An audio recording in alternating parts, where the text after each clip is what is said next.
మేము వ్యక్తులము నేను అక్కడికి ఆయన ఇక్కడికి వచ్చిందేమో కానీ ఇద్దరము కూడా సమానమే.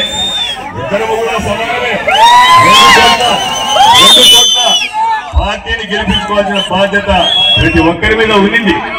ఈ ఇద్దరిమే కాదు, చెవిరెడ్డి భాస్కర్ రెడ్డి గారే కాదు, మా ముగ్గురినే కాదు, పార్టీ ఈ అందరినీ మనం గెలుచుకొని అందరం సంతోషంగా ఉన్నాం. ఎప్పటికీ తీర్చుకోలేదు. ఈ మార్కాపూర్లోనే ఉంటా, నేను ఎక్కడికి పోను.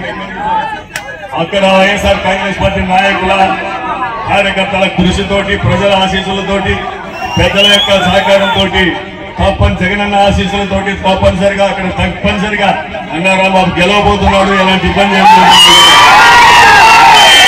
తెలియపరుస్తూ ఈ గుజరాత్ను ఎవరూ తప్పించుకోలేదు.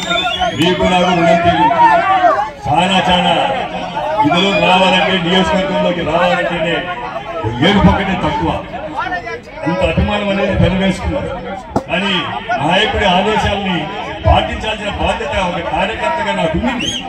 ఒక కార్యకర్తగా ఆయన ఆదేశాలను పాటించి దయచేసి అర్థం చేసుకోండి. మీకే కాదు, నాకు కూడా బాధగానే ఉంది. చేయగలిగింది